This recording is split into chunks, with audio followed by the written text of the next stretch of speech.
자, 이 성경 말씀을 살펴보기 앞서서 이 나에게 성령의 충만함을 주셔서 이런 일을 할 수 있도록 해 주시옵소서 하는 그런 선포의 기도인 것 같지요. 근데 앞에서 이제 60장에서 60장 1절에서부터 3절을 보면은 이 때를, 영광의 때, 이제 정말 하나님의 빛을 나타낼 때를 먼저 선포하고 있는데, 일어나라 빛을 발하라. 이는 내 빛이 이르렀고 여호와의 영광이 내 위에 임하였음이니라. 보라, 어둠이 땅을 덮을 것이요 캄캄함이 만민을 가리려니와 오직 여호와께서 내 위에 임하실 것이며 그의 영광이 내 위에 나타나리니 나라들은 내 빛으로 왕들은 비치는 내 광명으로 나오리라. 이렇게 되기 위해서 일어날 사역을 설명하는 부분이 61장의 1절부터 3절입니다. 자, 이 부분이 주 여호와의 영이 누구한테 내렸다고 하죠? 내게 내렸다고 합니다. 자, 이사야서는 누가 기록한 성경이죠? 그렇다면은 1인칭으로 내게 그랬으니까 이사야한테 하신 말씀일까요? 이 내용들을 보면은 이사야 본인일 것 같지는 않습니다. 그렇죠? 성령이 임하셔서 가난한 자들에게 아름다운 소식을 전하게 하고 마음이 상한 자를 고치고 포로된 자를 자유하게 하고 갇힌 자를 놓이고 은혜의 해와 그리고 보복의 날을 선포하고 슬퍼하는 자에게 화관을 주고 죄를 대신하여 기쁨의 기름을, 또 슬픔을 대신하여 찬송의 옷을, 근심을 대신하여 찬송의 옷으로 그 근심을 대신하고, 또 하나님께서 심으신 의의 나무라 하는 일컬음을 받을 것이다. 이사야는 아닌 것 같지요. 이사야가 기록을 했으니까 이사야나 선지자들, 이제 복음을 증거하는 사람들이다 이렇게 하시는 분들도 있습니다, 물론. 근데 그게 아니라고는 딱히 말 못하지만 먼저 되어져야 될 사역이 있는데 그리스도의 사역이 먼저 되어져야 되겠죠. 그래서 예수 그리스도의 사역을 얘기하고 있는데, 여기서 그 일을 감당하기 위해서 1절에 정말 중요한 부분이 두 가지가 있습니다. 솔직히 예수님한테는 이거 필요 없지만 우리는 이래야만 되는 부분입니다. 첫 번째가, 이 사역을 하기 위해서는 하나님의 영이 내려야 되죠. 주 여호와의 영이 내게 내리셨으니. 성령이 임하지 않고는 우리가 주의 일을 할 수 없습니다. 근데 왜 예수님이라면서, 예수님은 하나님이신데 이런 거를 기록하였을까? 또 어려운 얘기긴 합니다. 은혜계약이라는 게 있습니다. 처음에 행위계약은 우리가 뭘 지키면은 생명을 주겠다. 이거 안 하면은 죽을 것이다. 내가 어떻게 하냐에 따라서 달라지는 겁니다. 그게 행위언약입니다. 바로 대표적인 것이 선악을 알게 하는 나무의 실과를 먹지 말아라. 먹는 날에는 정령 죽을 것이다. 아담과 하와가 동의를 했기 때문에 그 계약은 유효했습니다. 그런데 그거를 하나님의 말씀으로 믿지 못하였기 때문에 사탄의 말을 더 믿어서 하나님같이 될 거라는 그 사탄의 말을 더 믿었어요. 그래서 그 계약을 파기했습니다. 그래서 하나님은 거짓말하지 못하시는 분입니다. 우리 착각을 하는데 귀신을 거짓말 못하는 게 아니라 귀신은 거짓의 압입니다. 입만 벌리면 거짓말합니다. 그 귀신 말 듣고 와 이렇다, 이건 정말 어리석은 겁니다. 그런데 하나님은 거짓을 모르시는 분입니다. 그래서 진짜 죽는 겁니다. 진짜 죽는 겁니다. 계약을 어겨서 정말 죽는 겁니다. 뭐 여지가 있고 정상 참작하고 이거 없습니다. 명백하게 자신의 의지로 하나님의 말씀을 거역했기 때문에 죽음밖에 없습니다. 그런데 우리 하나님이 공의 하나님만 계신 게 아니라 그 속성이 공의만 있으신 게 아니라 사랑의 하나님이십니다. 그래서 우리를 그냥 내버려 둘 수 없습니다. 그래서 은혜 언약을 예비하셨는데 은혜 언약의 골자는 너희 행위로가 아니라 그리스도를 믿으면 구원을 받는다 하는 그 내용입니다. 그렇다면은 그리스도가 어떤 일을 해야 될 건지 그 내용이 있을 것 아닙니까? 그것이 구속 언약입니다. 구속 언약은 성부 하나님과 성자 예수님 사이에 맺으신 언약입니다. 그게 뭐냐면은 우리를 위해 십자가 지시기로 그 공의를 따라서 하나님이신 성자 예수님께서 죽으시기로 죽기까지 순종하시기로 예정하시고 언약하신 것이 구속 언약의 내용이십니다. 자, 그래서 성령의 충만함이 예수님에게도 너무나도 필요한 부분이셨습니다. 붙잡히시기 전날 정말 땀방울이 핏방울이 되도록 기도하신 내용을 보면은 그것을 명확하게 알 수 있습니다. 성부 하나님과의 구속 언약의 관계로 내가 순종하고 십자가를 져야 되는데 정말 완전하신 사람이시기도 하셨던 예수님이기 때문에 할 수 있으면은 이 잔을 내게서 옮겨달라고. 그러나 성령이 붙들어 주셔서 나의 뜻대로 하지 마시고 아버지의 뜻대로 해달라고 기도할 수 있었던 것입니다. 자, 우리가 주를 믿는 것, 하나님의 일을 사역하는 것, 첫 번째는 하나님의 영이 내려야 됩니다. 성령의 임재 없으면은 아무것도 못합니다. 내가 열심히 한 것 같죠? 바로 내가 열심히 한 겁니다. 뒤돌아보면 아무것도 아니게 됩니다. 아무것도 아니게 됩니다. 천사의 말을 하고 죽은 자를 벌떡벌떡 일으켜도 아무것도 안 한 게 돼버립니다. 주의 영이 임하셔야 되는 겁니다. 자, 그럼 한번 임했으면 끝. 그렇지 않습니다. 이 아름다운 소식, 이 복된 소식을 선포하기 위해서는 영이 첫 번째로 내리고 두 번째는 기름을 부으사. 똑같은 말인 것 같은데 다릅니다. 영이 내게 임하고 그리고 그 영이 불이 붙으려면 계속 타려면은 기름을 계속 부어줘야 되잖아요. 자동차가 다니려면은 처음에 시동켜서 가는 게 아니라 연료를 넣어줘야 되잖아요. 여기서 기름을 부사하는 표현을 쓰는 것은 계속 공급을 받아야 된다는 얘기입니다. 우리 은혜 받을 때는 태산을 넘어 험곡에 가도 얼마든지 그러잖아요. 근데 늘 그러나요? 엘리야 선지자가 하늘에서 불이 내려오게 하고 혼자서 850명 선지자를 죽일 수 있을 만큼 그거 어떻게 합니까? 솔직히 혼자서.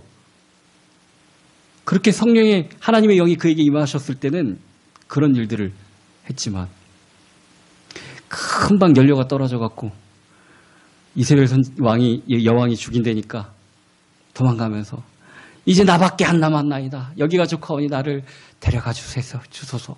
그러지 않습니까? 우리가 정말 주의 일을 하기 위해서는 하나님께서 공급하시는 성령을 날마다 기름 부음을 받듯이 받아야 된다는 얘기입니다. 그래야만 주의 일을 할 수 있게 되는 것입니다.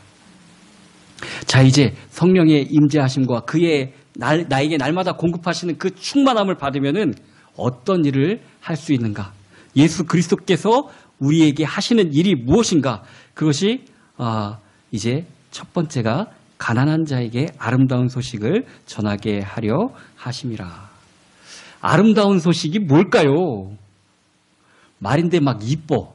그런 건가요? 아름다운 소식이 뭘까요? 원어로 보면은 히브리어는 바사르라는 단어를 사용을 했습니다. 이 똑같은 말을 신약에서는 이게 히브리어가 좀 어렵다 보니까 헬라어에서, 즉 그리스어로는 뭐라고 표현했냐면은 앙겔리아라는 단어를 사용했습니다. 어디서 많이 좀 듣던 말 아닙니까? 복음이 헬라어로 유앙겔리온입니다. 이 앙겔리아라는 얘기는 사자가 왕이 전하는 소식, 뭐 그런 의미가 있는 것입니다. 근데 그게 좋으니까 아름다운 소식이라고 그랬죠. 왕이 와갖고 야, 너 사약 받으래 그러면 좋은 소식 아니잖아요. 그죠? 유앙겔리온, 복음이란 뜻은 뭐냐면은 유라는 뜻이 좋은, 뭐 선한, 착한 그런 뜻이고, 앙겔리온이 파송된 자, 그러니까 파송된 자에게 받은 좋은 소식, 그게 복음이라는 뜻입니다. 아름다운 소식도 같은 소리인데 위에서부터 전해 내려주는 복된 소식을 얘기한다는 것입니다. 이 좋은 소식을 누구에게 전한다고요? 가난한 자에게. 나 좀 재산이 있어서 안 되겠네. 자, 가난한 자는 뭐냐면은 의지가 없는 사람입니다. 전부여 의지 없어서, 우리가 의지 없어서 하나님 앞에 나갑니다. 내가 의지가 있으면 그거 따라갑니다. 근데 그거는 아까 찬양 드릴 때도 말씀드린 것처럼 정말 우리가 의지할 게 못 됩니다. 아무리 잘생기고 건강하고 막 정말 지혜로웠던 남편도 나이 들면은 나보다도 못하죠. 그죠? 자, 의지할 거 없습니다. 사람은 정말 의지할 거 없습니다. 제가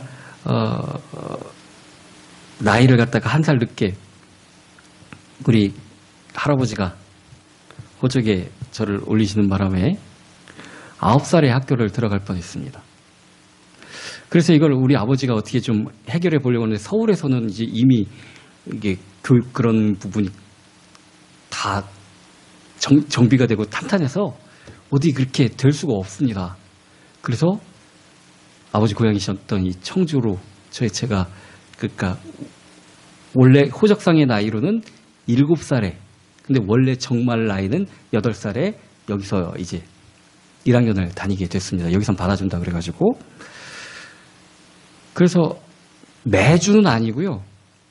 1학년 동안 이제 학교를 여기 내덕구 초등학교 막 세워질 때 제가 1회로 들어갔습니다.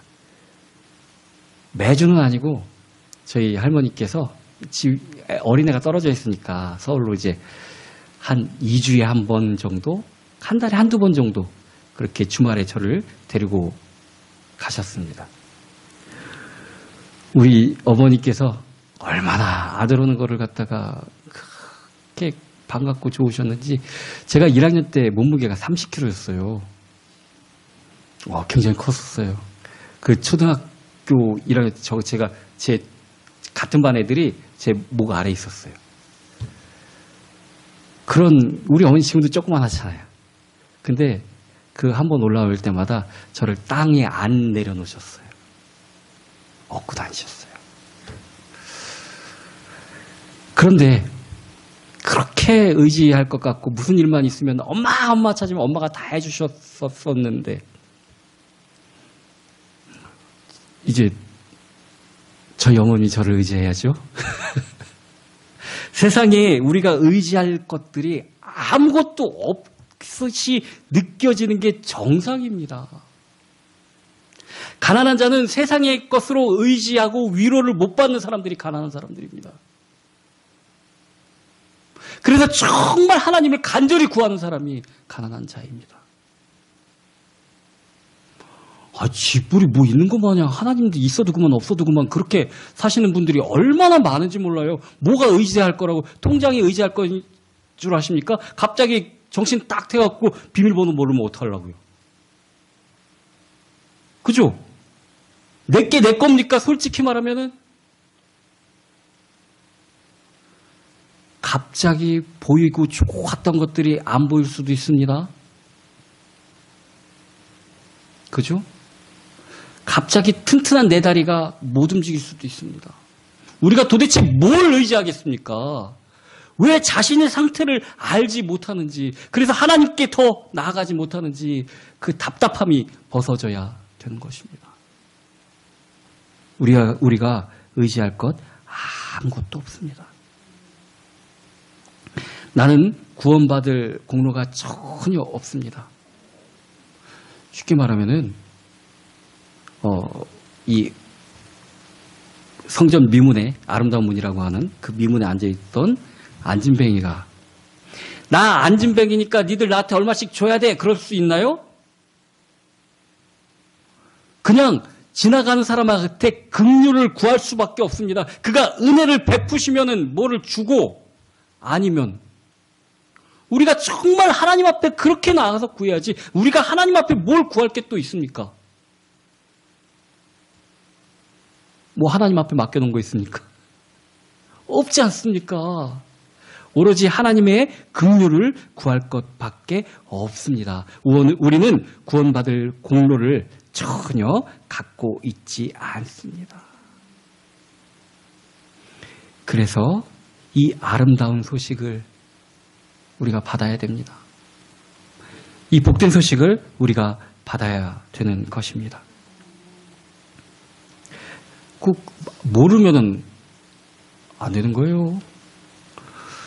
우리나라는 이제 뭐 하도 시스템이 잘 돼 있어갖고 뭐 복날이나 뭐에도 뭐 받아가라고 문자로도 오고 막 그러는데 모르면 뭐 못 가잖아요. 그죠? 소식을 전달받아야 되는 거예요. 이 땅의 사람들이 배가 고파서 먹을 게 없어서 죽어가는 게 아니라 예수 그리스도를 몰라서 죽어간다니까요. 저들에게 이 소식을 전할 수 있어야 되고 그 소식을 전달받아야 나 먼저 살아나야 된다는 얘기입니다. 자, 그리고 그리스도께서 하시는 일 두 번째는 뭐냐면은 마음이 상한 자를 고치신다는 얘기입니다. 이 부분 제가 얘기 많이 드렸습니다. 사람들이 자꾸 내 관점에서 내 중심에서 오해를 합니다. 야, 쟤 때문에 내가 마음이 상했어. 저렇게 하면 안 되는데 내가 그러는 바람에 제가 잘못한 거예요. 내 마음이 상한 게. 우리는 그렇게 압니다. 그래서 마음 상했으면은 위로해 줄 때 야, 쟤는 왜 그러고 그러냐. 아이고, 네가 참아. 이런 식으로 위로해 주지. 네가 왜 그런 식으로 해서 그게 위로 아니잖아요.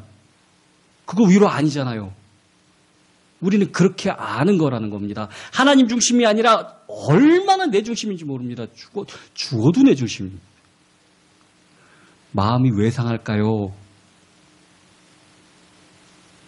다 내 욕심 때문에 마음 상하는 겁니다. 내 눈 때문에 마음 상하는 겁니다. 다른 사람인 것 같죠? 천만의 말씀입니다. 나 때문에 마음이 상한 겁니다. 나 때문에. 나는 이만큼인데 왜 나를 못 알아주지? 나는 이렇지 않았는데 왜 나한테 저렇게 대하지? 그래서 마음 상하는 거 아닙니까? 정말 하나님의 마음으로 한번 그거를 다 한번 하나님의 눈으로 한번 바라봐 보십시오. 내가 마음 상할 일이 있나? 저는 없었어요. 막 속에서 부글부글하고 막 그랬었던 일인데 정말 기도하면서 하나님의 마음으로 한번 내가 잘못한 거구나. 내 눈이 어찌 이렇게 지밖에 모르는지. 이게 고쳐지지가 않아요. 위로가 안 돼요. 처음에 어떻게 시간 지나서 잊어버리잖아요. 상한 마음이. 다음에 똑같은 문제 나면 똑같이 아파요. 똑같이 상해요. 내가 안 고쳐져서 그래요. 오른쪽으로 휜 거는 그 속에 무엇을 놓고 쏴도 다 오른쪽으로 휘어요. 그죠? 내가 안 고쳐지면은 항상 그래요. 항상. 상한 마음을 고치신다는 얘기는 나를 고치신다는 거예요. 상대방을 고치신다는 얘기 아니에요. 나를 고쳐주신다는 얘기예요. 그래야 무슨 일을 만나든지 올바른 우리가 행동과 대처를 할 수 있게 됩니다. 내 편협한 사고와 내 욕심과 내 중심의 사고로 항상 살아가면 만나는 것들마다 똑같이 같이 반응할 수밖에 없기 때문에 내가 고쳐져야 된다는 얘기입니다. 마음이 상한 자를 고치는 것은 내가 고치는 겁니다. 비슷한 얘기입니다. 세 번째가 갇힌 자들에게 노임을 선포하는데, 포로된 자, 갇힌 자에게 노임을 선포한다는 얘기인데, 우리가 뭐에 갇혀 있을까요? 나는 한 번도 구치소도 가본 적이 없는데 무슨 그런 걸까요? 정말 내 사고에 갇히면은 이거 엄청 힘듭니다. 그래서 그런 일들 때문에 정신병들도 많이 발현되기도 하고, 책도 나왔는데 제가 그 대충 리뷰만 봤는데, 확증 편향의 시대라는 책도 나올 정도로 자기가 알고 있고 자기가 믿는 게 진실이고 팩트인 줄 아는 세대입니다. 거기에 갇혀 있기 때문에 그런 겁니다. 내 생각과 내 사고에 갇혀 있기 때문에 그렇습니다. 남자들이 긴 생머리 좋아하는 줄 알죠? 대부분 다 그런 줄 알아요. 그래서 얘들은 죄송합니다. 우리 사모님도 머리 길고 그러면 내가 좋아하는 줄 알았어요. 그렇지 않습니다. 길든 짧든 어울려야 좋은 겁니다. 우리는 착각을 해갖고, 어떤 때는 나는 이게 좋아? 딱딱하면 이게 무조건 이게 좋은 줄 알아요. 근데 진짜 안 좋을 수도 있어요. 그죠? 그때 상황에 따라 다를 수도 있어요. 근데 어지간히 자기 사고에 갇혀서 거기서 탈출을 못하고 살아요. 그래서 전에도 한번 말씀드렸는데, 여러 번, 한 5번인가 6번 이혼하고 결혼하신 분을 제가 아는데, 희한하게 똑같은 사람 만나요. 그 외모는 물론 좀 다르고 그러죠. 성향이 다 똑같아요. 나한테 갇혀 있어서 그런 거예요, 그거. 늘 똑같은 선택밖에 못하는 거예요. 그래서 나와 내 욕심에 갇혀있는 이 상태에서 예수님을 만나야 해방되는 겁니다. 근데 고집이 얼마나 센지 예수님까지도 자기 틀에 막 집어넣고요. 예수 믿으면서도 그래요. 이거 큰일 납니다. 지만 망해야지 교회까지 망하게 하는 겁니다, 그거. 그죠? 그러면 안 돼요. 내 사고에서 벗어나서 주님을 따라가야 되는 것입니다. 내가 별 볼 일이 있습니까? 내가 늘 똑같죠, 그죠? 내가 얼굴이 탤런트처럼 잘생기기를 합니까? IQ가 200이 넘습니까? 그런데도 굳이 나한테 그렇게 맞추려고 애들을 써요. 예수님께 맞춰야 됩니다. 갇힌 나로부터 해방돼야 됩니다. 그리고 네 번째는 여호와의 은혜의 해와 우리 하나님의 보복의 날을 선포하게 하십니다. 이게 다른 것 같아도 다 같은 내용이나 마찬가지입니다. 자, 은혜의 해, 요것을 이 구약의 다른 말로 뭐라고 표현을 하냐면은 희년이 무슨 날인지 아시죠? 희년이 닥치면은 종되었던 거, 땅, 빌렸고 그랬던 거 다 원시 해방됩니다. 다. 근데 이 희년이 몇 년째 들어오는 해인 줄 아십니까?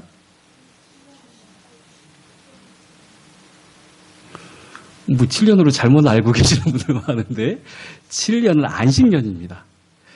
이 안식년을 7번을 거쳐야지 희년이 됩니다. 77에 49에서 7번을 거치고 그 다음 해가 희년입니다. 야, 평생 이거 한 번 맞을까 말까 하는 겁니다. 그죠? 한 번 맞을까 말까 하는 겁니다. 근데 주의 영이 임하고 복음이 우리에게 오면은 이게 즉시로 일어난다는 얘기입니다. 앞에서 이 갇힌 자 이게 완전 법적으로다가 탁 해결이 돼서 더 이상 우리는 이 옛날 것 그런 것들에 매여 있을 이유가 한 가지도 없습니다. 사도 바울처럼 내가 이제 이전의 것들은 배설물 같이 여긴다. 그게 뭐 좋은 거라고. 그래서 가만히 생각해보면 야, 옛날이 좋았는데 이러시는 분들 빨리 희년을 맞으시기 바랍니다. 좋을 거 없습니다. 좋을 거 없습니다. 광야에 나와서 그 해방을 맞은 이스라엘 백성들이 뭐 그리워했죠? 주인집 부뚜막에 앉아서 파먹고 고기 먹던 거를 그리워했습니다. 이런 황당한 것에서 벗어나셔야 됩니다. 이 날이 영광의 날입니다. 진짜 제가 노인 요양시설에서 사역을 했던 적이 있는데 새벽 예배 인도하고 그렇게 사역을 했던 적이 있는데 이빨이 하나도 없으셔가지고 똑같은 식사를 갖다가 갈아서 이제 오시는 분들이 있어요. 가른 거를 갖다. 근데 간 거 먹기 싫다고 그렇게 대부분 그래요. 가른 거 먹기 싫다고. 이빨이나 있어야지. 똑같은 건데 그거 먹어야 사는데 못 씹으니까 그런 거 드시는 거 아닙니까? 솔직히 같은 음식을 가는 거 더 힘들어요. 한 사람이. 그죠? 도대체 자기한테 이런 게 뭔지를 모르고 내가 옛날에는 뭐 잘 살고 옛날에는 뭐 차를 뭘 타고 다니고 옛날에 그러다 죽습니다. 큰일 납니다. 지금 은혜롭게 하나님을 만난 게 얼마나 기쁘고 감사한 줄 알아야지.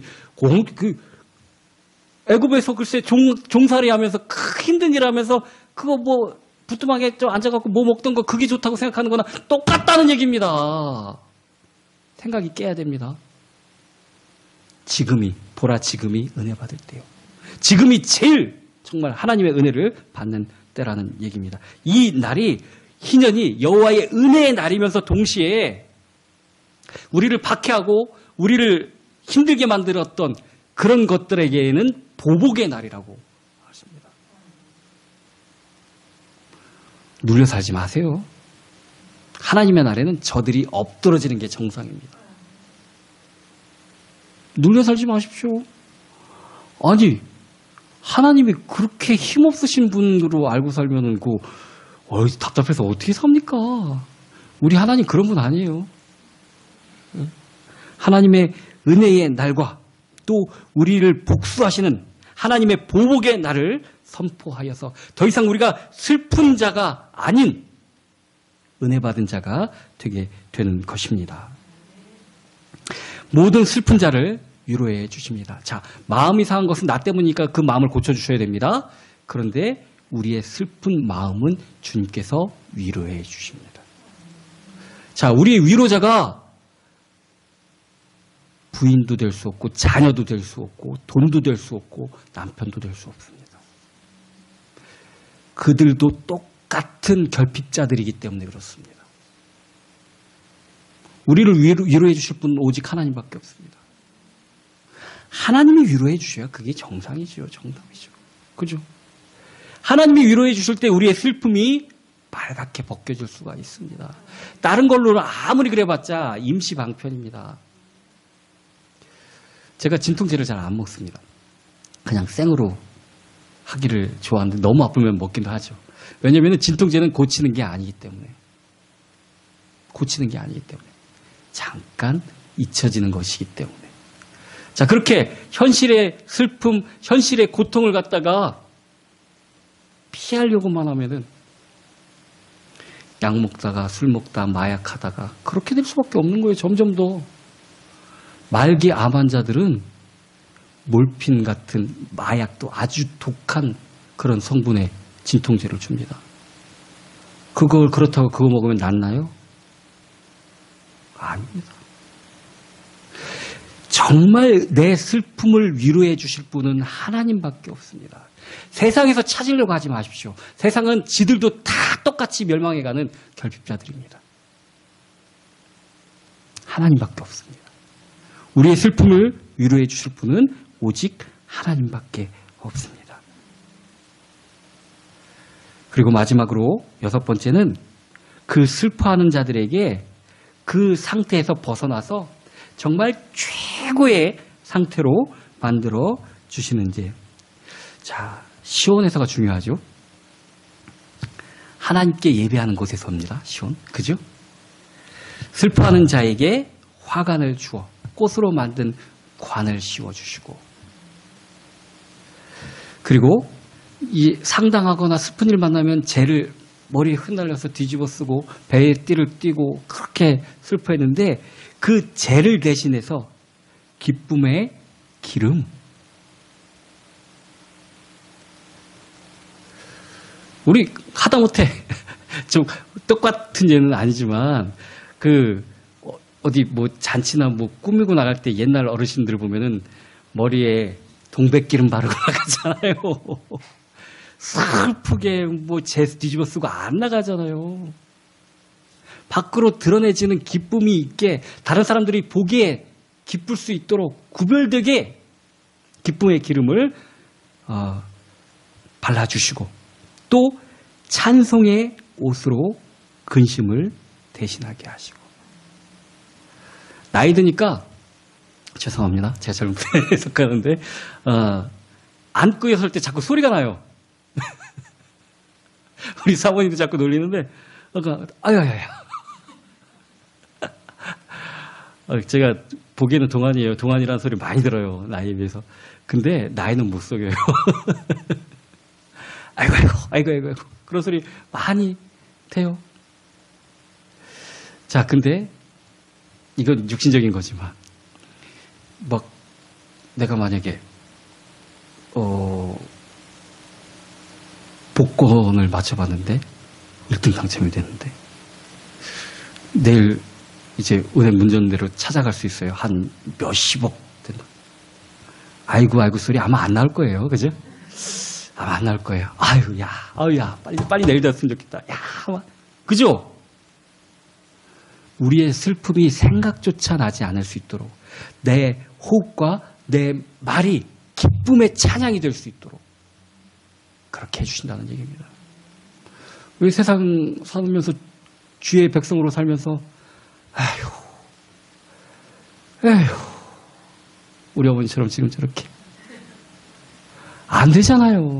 안 되잖아요. 찬양이 나와야죠. 찬양이. 기쁨의 찬양으로 주님이 바꿔주신다는 얘기입니다. 그래서 그 형상이 마치 하나님께서 심은 의의 나무같이 될 것이라는 얘기입니다. 자, 근데 이 세 가지가 다 공통점이 있어요. 우리가 일상생활에서 하는 것들이 아닙니다. 화관은 하나님의 여호와의 기일에 제사장들이 머리에 썼던 것입니다. 또 기쁨의 기름은 당연히 하나님 앞에 나올 때 바르는 겁니다. 찬양, 기쁨의 찬양 말할 것도 없죠. 이 말은 우리가 세상에서 슬픔으로 인해서 돌아다니고 정말 낙심한 영혼이 예배를 통해서 예배의 온전한 기쁨을 회복한다는 얘기입니다. 이거 집에서 화관 쓰고 있지 않아요? 집에서 기름 바르고 있는 거 아닙니다. 찬양 집에서도 물론 부르지만 정말은 예배 드릴 때 아닙니까? 이게 회복되어져야 된다는 얘기입니다. 자, 이미 예수 그리스도는 이 일을 행하셨습니다. 그죠? 이제 우리에게 그분이 행하신 그 은혜가 넘치게 임하고 있어야 되고, 우리가 또 그 역할을 감당해야 됩니다. 우리가 복음을 받은 사자이기 때문에, 요한계시록 사자이기 때문에, 우리가 복음을 전달할 사람들이기 때문에 내가 먼저 누려야죠. 그죠? 내가 먼저 이것을 다 누려야 되는 것입니다. 우리 살아가다 보면은 자꾸 속습니다. 사단이 우리를 가만히 내버려두지 않아요. 막 죽을 것 같이 정말 안전하지 않습니까? 교통사고, 뭐 자동차 사고 나고 뭐 그러는 것보다 솔직히 다리에 메고 번지점프 하는 게 훨씬 더 안전한 거예요. 근데 꼭 죽을 것 같잖아요. 못 뛰잖아요. 꼭 죽을 것 같아서. 그 철로역정에서 나온 것처럼 세상은 묶여져 있는 사자랑 같아요. 아무리 막 잡아먹으려고 막 울부짖어도 매여 있어서 우리한테 못 와요. 진정 우리 주인은 하나님이십니다. 우리가 쫄면서 살 필요가 전혀 없는 겁니다. 이미 이 아름다운 소식이 우리에게 전달됐습니다. 우리가 정말 세상 의지하지 말고 가난한 자들, 하나님만 의지하는 자가 되고, 그리고 우리의 마음이 정말 고쳐져야 되고, 그리고 우리가 내 자신의 이 사고의 틀에서 벗어나야 되고, 정말 우리의 사는 날이 모든 것이 하나님의 은혜로 되돌려지는 은혜의 날임을 선포되고, 세상에 복종하고 세상에 끌려가는 것이 아니라 하나님의 보복의 날이 시작되었음을 우리가 삶 가운데 누려야 되고, 모든 슬픔을 위로하신 하나님의 위로를 누려야 되고, 예배가 우리 인생의 최고의 날로 바뀌어지는 이것을 경험하셔야 되는 겁니다. 그리고 나만 경험하는 것이 아니라 똑같이 우리에게 성령이 임하셨다면 그 복음을 증거해야 됩니다. 주님을 믿고 나가는 저와 여러분이 되기를 예수 그리스도의 이름으로 축원합니다.